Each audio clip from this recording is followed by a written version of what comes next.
Welcome to Heartland Town Hall. I'm Dave Kendall. Like many other Kansans, I grew up on a family farm. I considered taking over as my dad reached retirement, but decided I just wasn't cut out to be a farmer. The farm economy at that time, in the early 80s, wasn't doing so well. There were a lot of families forced to sell their farms, and rural communities felt the impact. The question is, are we heading into a similar farm crisis today? That's what we're going to be talking about with our guests on this podcast as we consider the impact of federal budget cuts and tariffs on farmers in rural communities. And by we, I'm referring to my co hosts, my wife Laura Mead, and our good friend Martha Farrell, who's going to introduce our guests and get the show rolling. Martha. Thank you, Dave. Well, this is a topic I've been wondering about for months, and I'm so glad we get to talk to these folks today. Our guests are Nick Lewandowski, Executive Director of the Kansas Farmers Union, and Vance and Louise Emke from Lane County in western Kansas. Both of these families have farming roots that go back in Kansas to the 1800s, and they've all been important voices for agriculture over the years. Our format is that each of our guests will get the floor for several minutes to talk uninterrupted, and then when all of them are done, we will open it up to conversation and questions. So we're going to start with Nick. Nick Lewandowski is from Republic County in north central Kansas. And Nick, when you and I first met, I think you were in your first job with the Kansas Farmers Union. And since then, you've worked with farmers union groups in both Wisconsin and Colorado before circling back about 3 years ago to head up the Kansas Farmers Union. You represent family farms, and what are the issues and concerns you've been dealing with this year? Well, thank you, Martha and Laura, Dave, and Vance and Louise. It's good to be with all of you here today. Farmers are pretty anxious right now for a number of reasons. Obviously, as Dave mentioned, the trade war, tariffs, commodity markets at all-time lows, but input costs are at all-time highs. The uncertainty that comes with farming, weather, extreme climate events, all of these things compound to make it a very difficult time for farmers. And we were actually just out in Washington, D.C. Earlier this week, flew out there on Sunday and then got back on Wednesday evening to meet with members of Congress to talk about these issues. We had a meeting at USDA, in fact, on Monday and spent about 3, 4 hours there.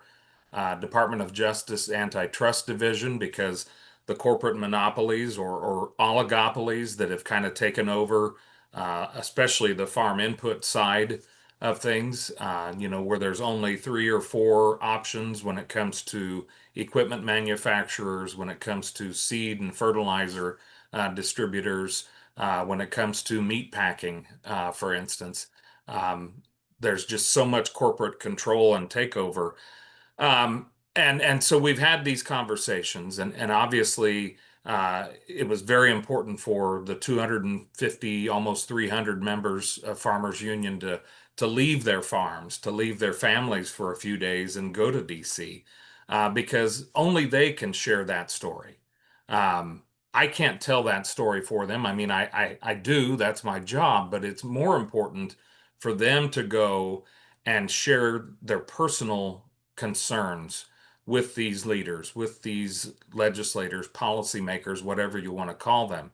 And I feel like we got a lot done.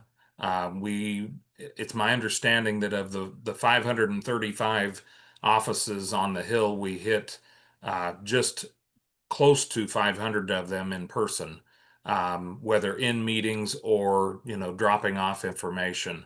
So that's huge. I mean, to be able to cover that many offices in about a day and a half, honestly, is really something to be very proud of.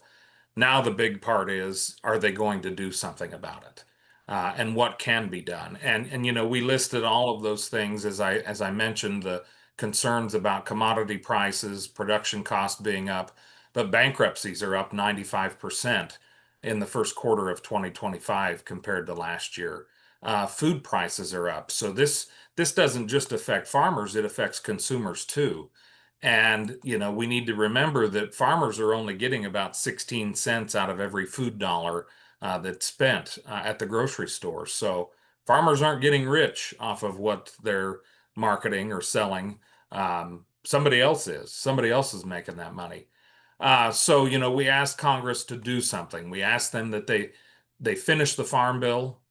They get that done. We've kicked the can down the road twice by extending the 2018 Farm Bill. My concern is we're going to see another extension of that. We need assistance for farmers that are facing financial uncertainty.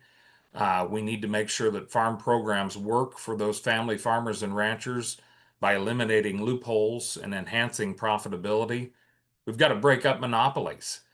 We've got to fix our trade policy. We've got to pass permanent disaster relief and expand new markets. And then we need to rebuild USDA because right now there's this proposed reorganization of USDA that, frankly, not a lot of people know much about. There's a lot of concern about closing of offices and consolidating, moving people out of DC and moving them to 5 hubs across the country, what that means and what that looks like. So there's a lot going on, and that's a lot to unpack. But those were the major issues that we took to DC. And like I said, my hope is that folks will have listened and will act sooner, if not, sooner than later. Thanks, Nick. Well, next we're going to hear from Vance and Louise Emke. Vance is a 4th-generation Kansas farmer. He and Louise have been married for 54 years. And part of the land they're working was homesteaded by his family in 1885, which is just an incredible tradition to uphold. They also own Emke Seed, which is one of the premier seed dealers in western Kansas, and most of the seed they sell is grown right there on their farm. I want to ask both of you, farming has never been easy, but this year has brought some new challenges, hasn't it?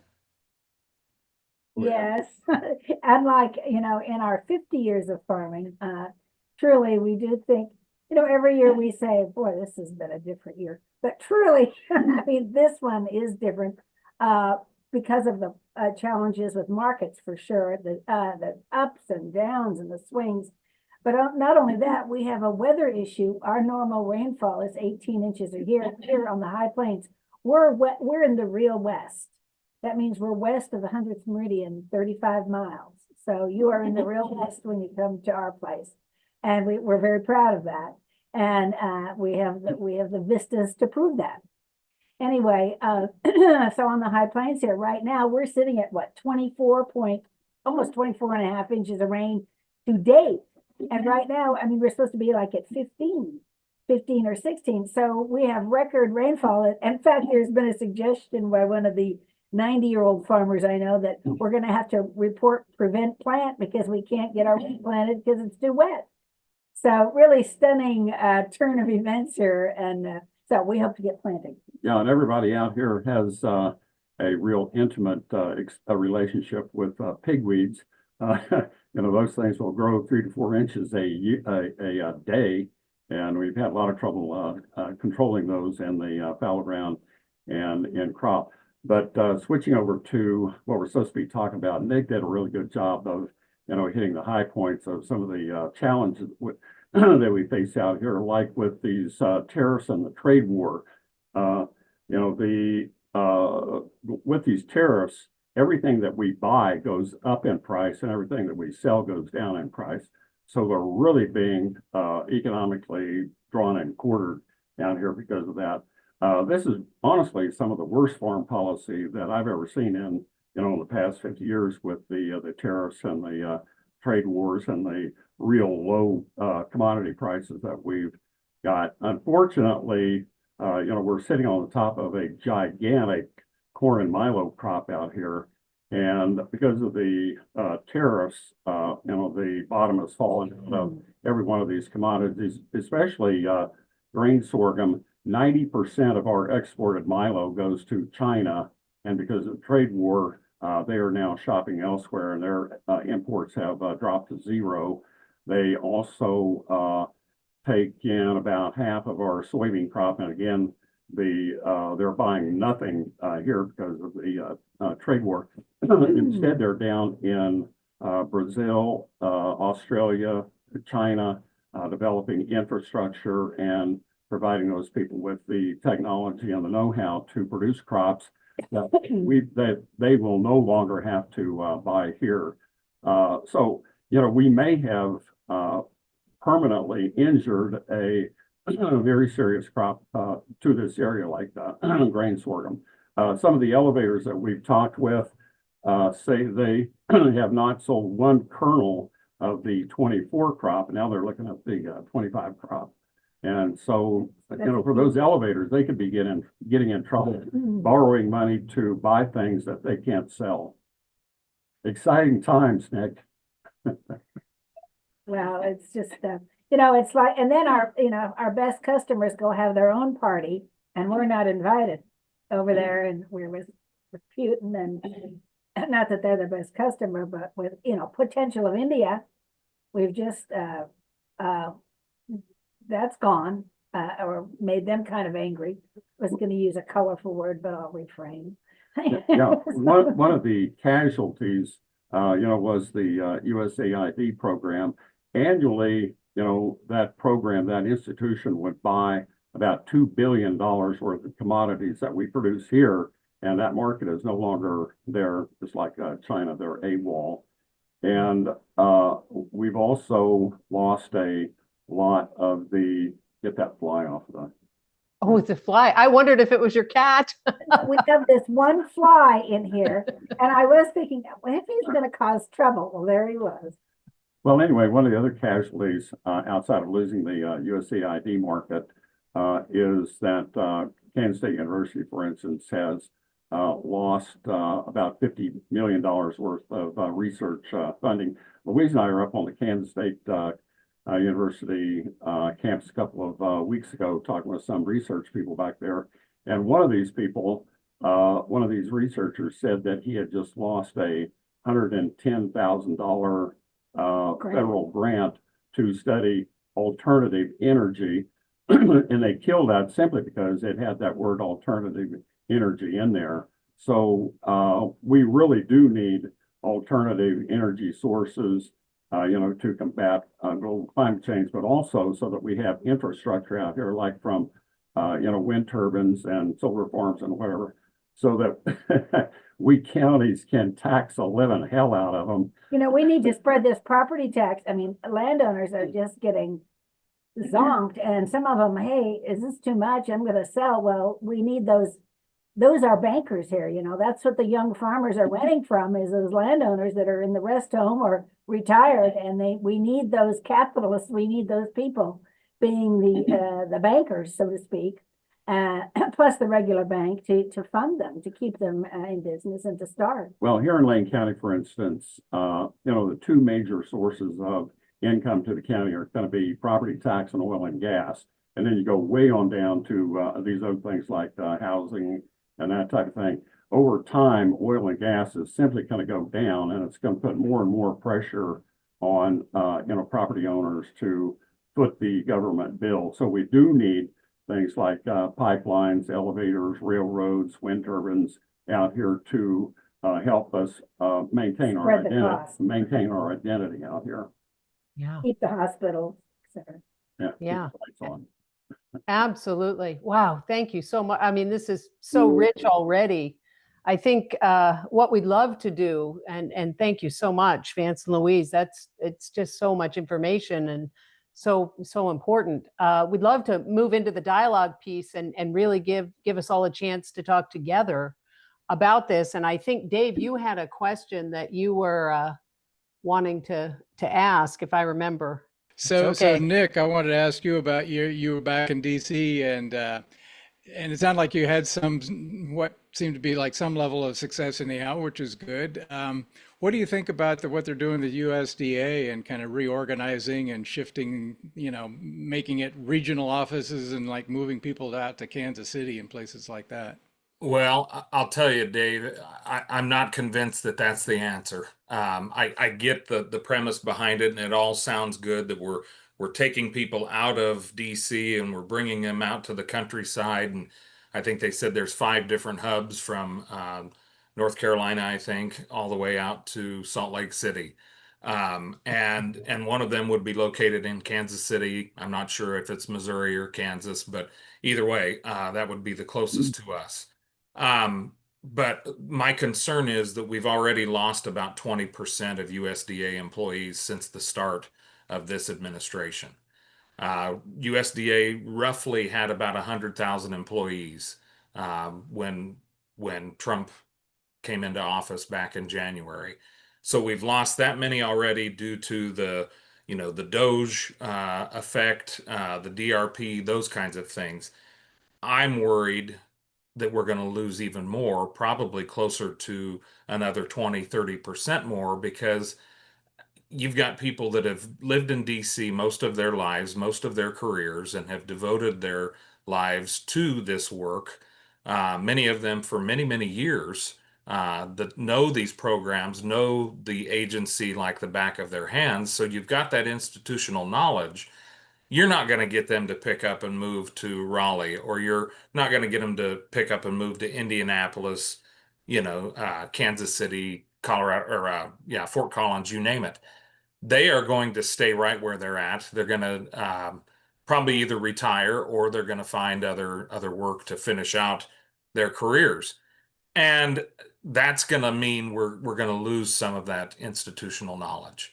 I heard someone say the other day that, oh, well, we need to thin out the bureaucrats anyway. Well, I don't look at it that way. I don't look at these folks as bureaucrats. I think what they are there for is to ensure that the programs that are offered by USDA are done so in a way that is fair and equitable to all farmers and ranchers, period. And if they weren't doing their jobs or doing it well, they probably wouldn't be there. So there's a reason why they're there. But I'll tell you, when we were in USDA the other day, walking up and down the hallways, you can tell that things have changed. There's a significant difference in the feel of that building.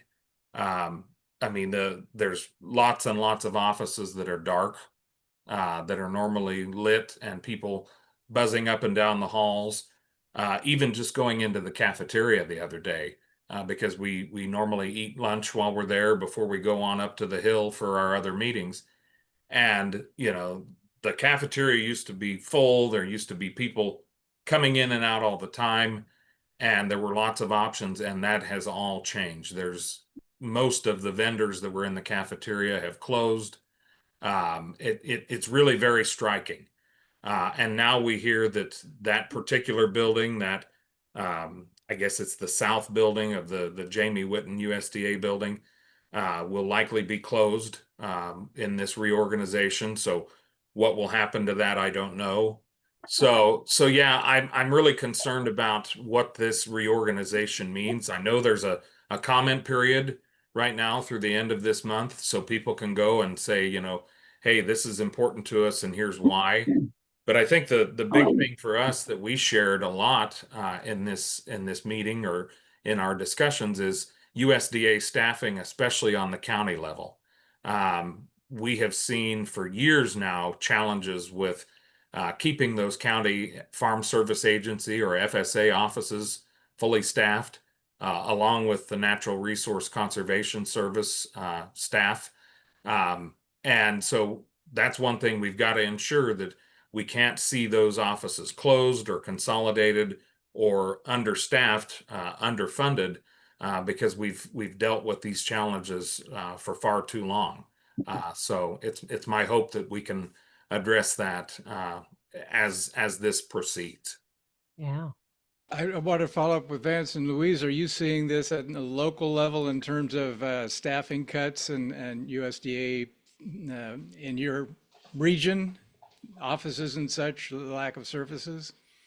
Well, not yet, but they've been concerning. I mean, when I go into the local, she was, shrugging their shoulders. It's like, we've already lost 2 to retirement.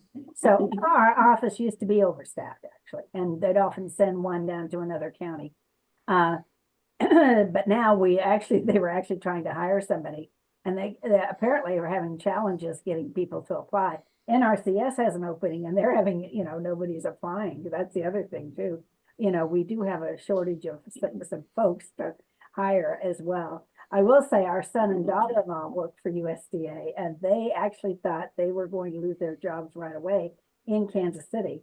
But they're with the ERS part, but they are still going. But when you say 20 to 30%, boy, makes you wonder, because our daughter-in-law does research. Well, with the educational institutions like Kansas State University out here at the Garden City Experiment Station, there's been a historic number of openings there that have just been frozen for a long period of time. And so we're getting it on many levels, the thinning out of these educational and other services that have historically been here. And it's really a tragedy, because in agriculture, we very seriously depend on, the extension and the research people in developing new technologies to reduce cost. Mm-hmm. I'm having trouble fathoming what all of these changes on the federal level, they're out of your reach. I mean, here you are, farming has never been an easy profession anyway, and all of these changes are being done to you, not with you. Nick, when you went to Washington, did you feel any hope from our representatives and senators? Well, I think it was very limited, if there was any. And I'll tell you, part of that starts before I even went to DC. I was actually at the State Fair in Hutch on Saturday. Kansas Farm Bureau hosts a legislative breakfast on the first Saturday of the fair. And I've never been able to go because usually I'm in DC for the fly-in at that point. But this year I wasn't flying out until the next day. So I went.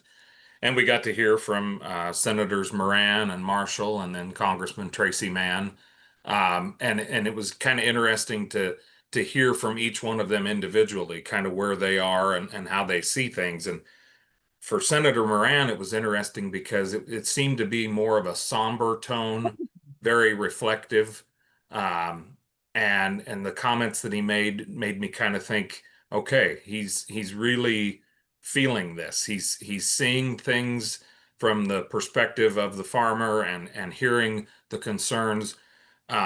Tracy Mann followed, and I thought he did fairly well, understanding, that yes, there are all of these challenges, and here are some things that we're looking at doing. Certainly Farm Bill is top of mind, but I think they also realize that given the challenges of tight margins and not a lot of time on their docket or on their schedule to get a Farm Bill done. And then there was Roger Marshall, and it was a lot of, we need to forget about China. We need to just turn our attention to other places.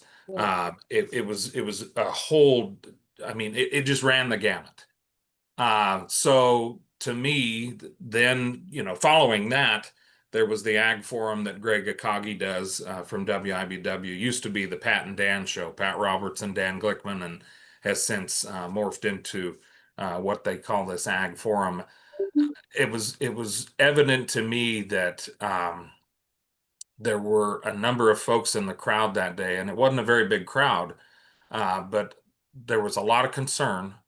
But unfortunately, some of that concern got poo-pooed. So then that carried on to our meetings in DC. And, you only get about 10, 15 minutes at most with a lot of these offices because they've got people coming in left and right to have these conversations. So you don't really get a good feel a lot of times for where they are on an issue or what's going to happen. I will say that it sounds like, the Farm Bill is probably going to get another extension in the continuing resolution to fund the government, if they can even come to an agreement to fund the government. So, at some point between now and probably the end of this month, that will take place if they can agree on that. But they're just going to keep kicking the can down the road, basically. And farmers can't rely on that. The 2018 Farm Bill was okay for 2018, but we are now 7 years into that. And yes, there were changes made in reconciliation to crop insurance and conservation, and those were good things for the most part. But there's so many other things that were done or need to be done in the grand scheme of the 12 titles of the Farm Bill. And I don't know if there is enough of an appetite to do that. And that's what concerns me. I've even heard that they want to try to extend it not only into 2026, but maybe into 2027 to avoid, the midterms. And then just 2 days ago, after we met at the Eisenhower Executive Office building right beside the White House to discuss these concerns, a new acquaintance of mine told me she's heard that they're wanting to maybe extend the Farm Bill to 2029. So, we've got all of this kind of coming at us, and I don't know. I mean, we may have to rethink how all of this is done. As Vance mentioned earlier, this is the probably the most difficult time in 50 years that we've seen in agriculture, and I would agree. I mean, I've only been alive for about 40 of that, but everything I learned about ag policy, farm policy, has been turned on its head. And I can't help but think about Dr. Barry Flinchbaugh, who taught me ag policy at K-State, and the book that he wrote, and the knowledge that I gleaned from him. None of that really fits what's happening right now.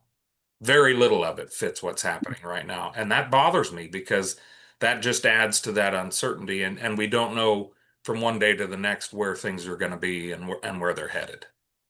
Yeah. I No, have, you're go ahead, saying that Louise. at your office, but we're saying that on the farm too, and farmers, our customers are saying that. I mean, basically, I got to get planted, but there's certainly just this uncertainty all the way around. It's just frustrating and hard to make plans.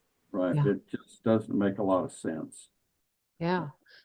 One of the things, Vance and Louise, that you talked about that really, I thought about this, but I didn't really get it until you just said it, is these relationships that you've made with other countries that are being damaged right now. That's not something you can just turn back on in a year. If they drop these tariffs, in a week, it's not like all these countries are going to come back to you necessarily. Is that right? They don't want to come to when they have their own meet and greet and you're not invited. What does that tell you? Yeah. Yeah, I seriously doubt if China is going to return. And like Nick was saying, Roger Marshall was intimating that we're going to replace China. And I guess I would not be believing that at all. I think we better be preparing for some real tough times. The present administration talks about, we're entering the golden age of agriculture. The way I'm looking at it, in 1 or 2 years, it's going to be lights out, baby. Yeah. I mean, it looks okay right now. And even those research firm people we've talked to, it's okay for the moment. But looking down the road here, where are you going to get your research dollars? Where are you going to get those latest varieties to defend yourself against the next disease? And I think there's some private entities stepping up, but still not to the point where you really need it for the benefit of everybody. And it's just really distressing. No, we have to export half of the wheat that we grow here in the United States. We cannot consume it all here, and we need these trade relationships. We've spent decades and generations building these, and they're being, just banished to the into the darkness overnight. At one time, they tell somebody mentioned India. Well, oh yeah. Oh, wait a minute now. What have we just done to India? Oh, 50%. Oh, Sure. really? I don't think we're invited to their party. It's just. And if we have a meet and greet, do you think they're going to show up? They got other places to go. Yeah. So, I mean, between that and then the loss of USAID, I mean, that's a pretty tremendous double whammy to all the farmers here in the US. That's really stunning. I'd like to follow up on that too, Vance and Louise. You mentioned USAID, and didn't Senator Moran do something to kind of make some sort of accommodations for the core program of USAID? What was that? Yeah, What's that but involve? Congress didn't take it up. They didn't pass it. It dropped. The Republicans, it didn't. Yeah, we need to defer. Nick probably can. Yeah, defer that one to Nick. He's a Yeah. little bit more up to date on that. Yeah, I can speak to that. We were in Senator Moran's office the other day and met with his staff, and I asked, point blank, what's the status of that bill? And basically, what the bill would do is it would recreate the Food for Peace program that was at USAID and had been there for 70 years. It would recreate that and move it over to USDA's Foreign Agriculture Service, and continue that good work of feeding people all over the world with abundant U.S. grown commodities. So he did the language over on the Senate side for the bill. Tracy Mann did the language for the House side bill. Both bills are still sitting in committee. And at least on Moran's side, I wasn't able to go to the Tracy Mann meeting, but on Moran's side, his staff said that the chair of I believe it was the Foreign Relations Committee is where the bill sits right now. He refused to allow it to get a hearing. So, there are people right now that I know have moved over to USDA to basically start this program back up again, but they can't do that until a bill is passed and signed into law to recreate the program. So unfortunately, the good work that was being done by USAID and Food for Peace is no more. They have been able to rely on moving some of that food aid through the World Food Program and through the Department of State. Luckily, Senator Moran and Secretary of State Marco Rubio get along fairly well and have been able to kind of coordinate some of that. But that's it. And you can't rely on the World Food Program to do the work of Food for Peace because they've already got a full plate. They've already got too much going on. And so that's what's happened. And I brought this up at that Eisenhower Executive Office building meeting on, I guess it was Wednesday morning, where we met with an official from the White House and from the U.S. Trade Rep's office. I told him, I said, listen, guys, we've got to get this program back up on its feet and running, because I said that was a major market for many farmers, especially Kansas farmers. But, didn't really get an answer as to what was going to happen there. Of course, the bill's got to get passed first, and it's got to get signed into law by the president. So. And in the meantime, there are companies like John Deere that have had large layoffs, and so I presume the tariffs are really having an impact on that. Is that right too? Yes. Mm-hmm. Yeah. Yeah, John Deere is definitely suffering. The number one thing that farmers do when they start encountering economic pain is to quit buying equipment. And anybody at John Deere knows that for sure, and including our a good salesman over there in Scott City.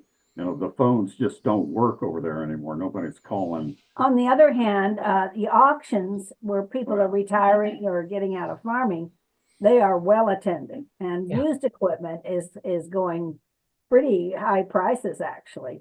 Well, that's the place to buy equipment. It's like on a Purple Wave or farm auctions or whatever, because you can get it significantly cheaper than you can, at the dealership and buying new. And it's easier to work on some of that older equipment. That was an issue we brought up as well as right to repair. That's something that on a lot of newer equipment, you can't even touch it without having the dealership get involved, get a technician out there to diagnose whatever's wrong. A brand new combine has 35 computers that help to run it. Wow. There's a reason why the thing costs $1 million now. It's because you got 35 computers and all that's running it. But that's another issue. My dad bought a 4430 John Deere tractor on one of those online auctions. And we've had an independent mechanic come and work on it some, and we're able to work on it some because it doesn't have all the bells and whistles that the new stuff has. It still does the job. It's just not brand new, and it doesn't cost brand new price. So that's a major issue right now for a lot of folks. And you drive by these dealerships all the time, and their lots are pretty bare.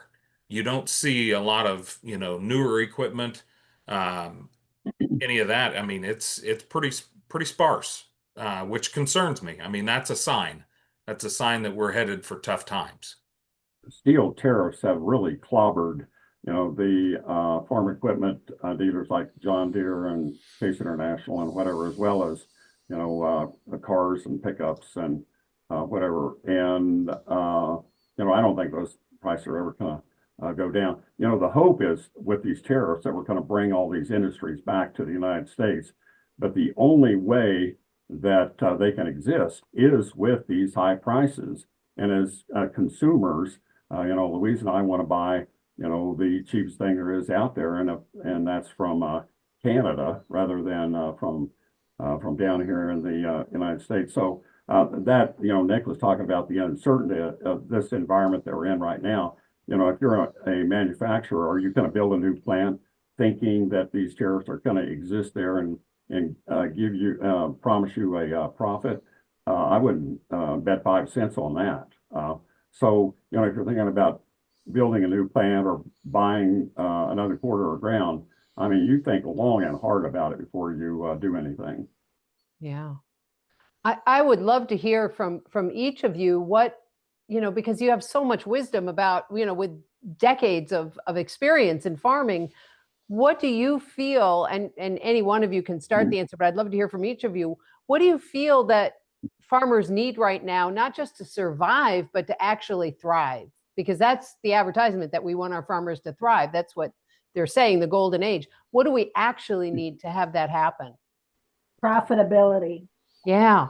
Yeah, like Barry Flinchbaugh, real quick, Dr. Barry Flinchbaugh, his famous line was, for a farm to be sustainable, it must first be profitable. Right. And there's nothing making a profit, maybe except crop insurance. I mean, that's the pathetic thing. I mean, okay, well, the reality here is that we are still digging a hole, and even if the trade war and tariffs were over instantly, it would take us, the best minds are out there saying it would take us at least 1 to 2 years to get back where we were at the start of this thing. A real prominent High Plains, a farm credit institution here in, central and western Kansas, looked at all their borrowers and concluded that regardless of how big you are or whether you're growing corn, wheat, milo, soybeans, you are losing $100 an acre doing it. And these farmers are some of them are sitting there saying, well, I'm still worth $5 or $10 million, and they say, you're looking at this wrong. You have not been paying income tax. You are losing money, and you might ought to be selling some ground right now. And they say, well, I don't want to. And I say, fine, next year you'll be able to sell even more to get the same money, because they're predicting, we're at the peak in land prices, and they're going to be going down. You service debt not out of net worth, but out of profitability. Yeah, and I can't agree more. I talked to a good friend of mine who's a banker in town there in Belleville, Kansas, and he said right now they are not loaning anything on any ag except for land. They're not loaning on equipment. They're not loaning on inputs. They're not loaning on cattle right now. The only people that are making money in ag right now are the beef producers. They're the ones making money because they can feed cattle cheap because the cheap commodity prices, grain prices are so low. But the problem is it's a seller's market right now, not a buyer's market, unless you've got a pot full of money. But yeah, it's a real challenge right now. So yes, profitability has to be the key.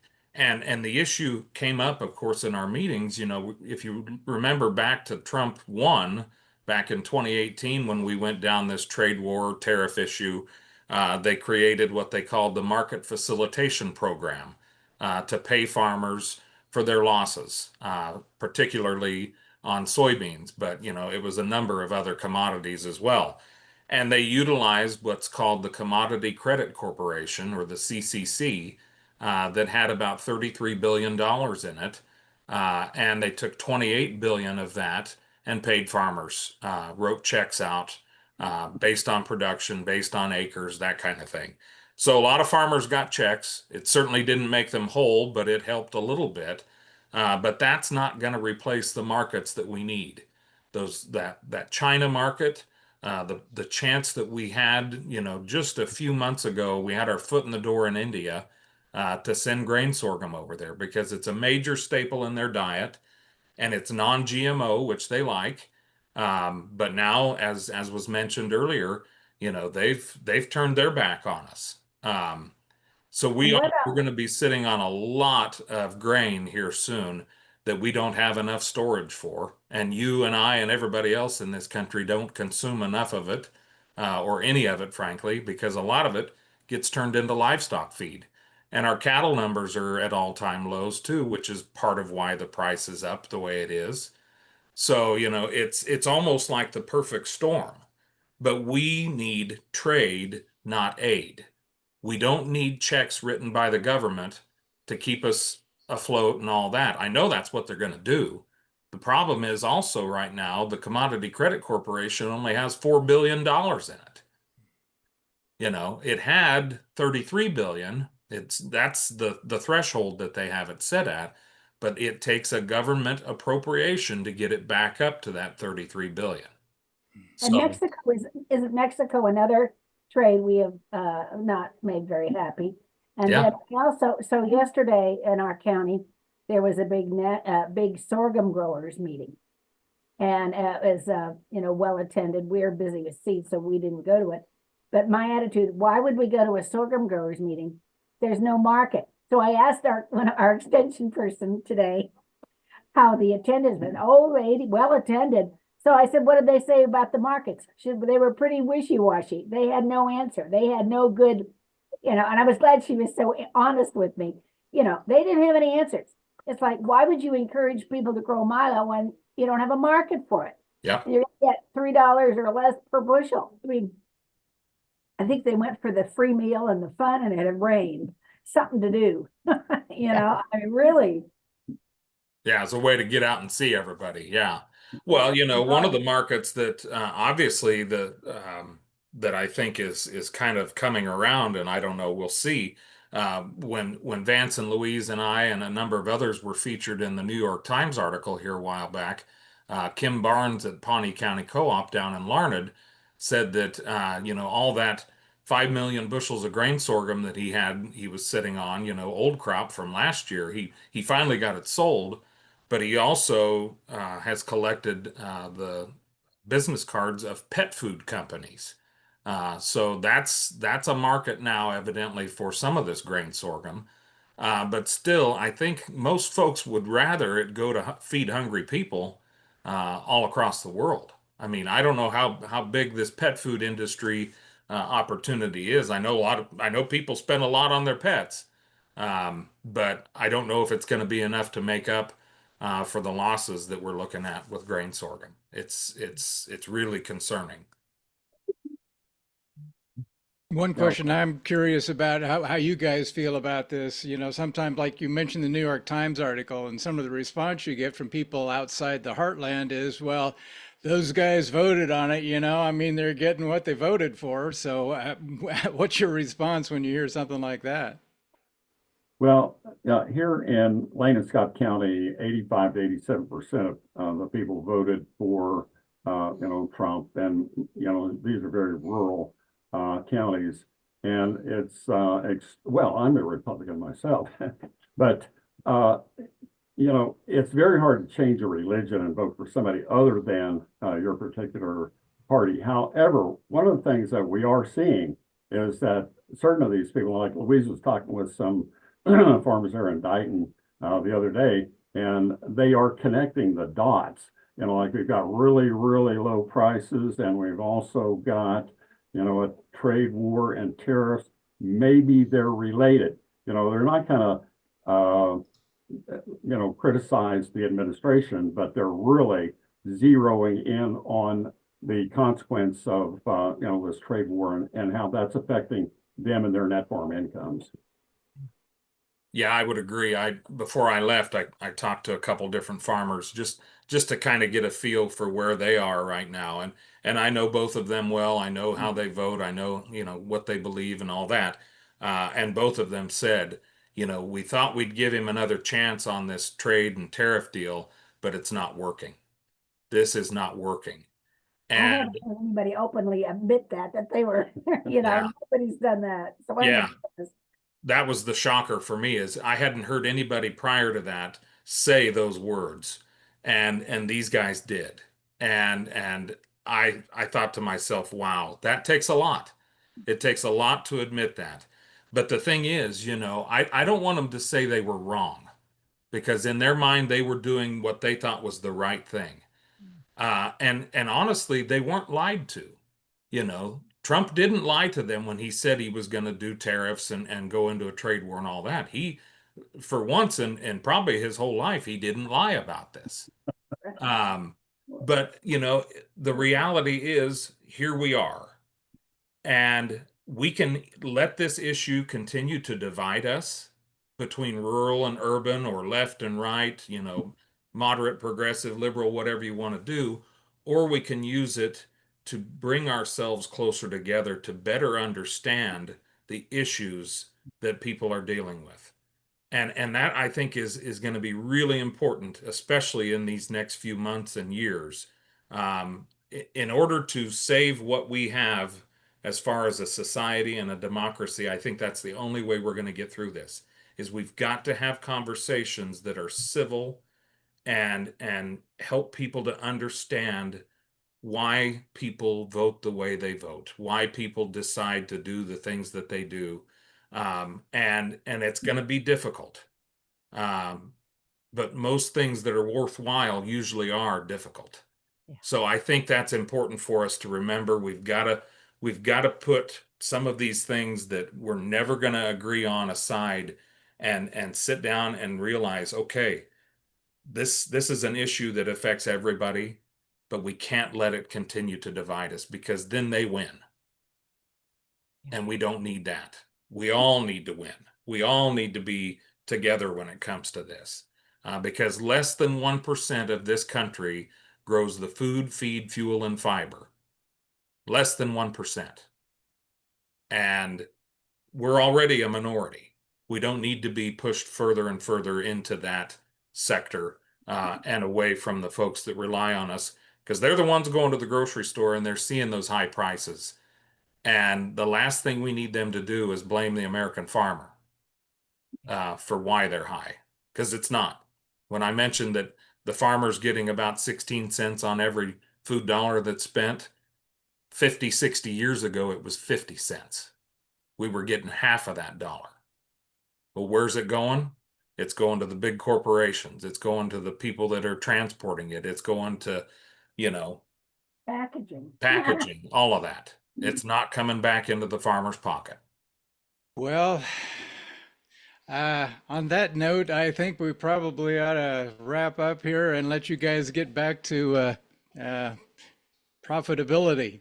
However you can figure out to do that, working on these problems and trying to deal with the situation. It does sound like a challenging time, for sure. But I appreciate you guys sharing your insights with us, and thank you all, Nick and Louise and Vance. We appreciate you taking the time to be with us today. Thank Yeah. you. And thanks to the folks at home, whoever you are watching. We hope you've found it interesting, and that perhaps you'll enjoy and encourage your friends to watch as well. So be sure to like and subscribe to our YouTube channel so you'll be notified of upcoming shows. And check out the information we have available on our website at heartlandtownhall.com. We'll put some links on there too that might be applicable to this program and get you more information. So thanks again to everybody here for joining us, and we'll see y'all next time. Thanks so much. Thank you.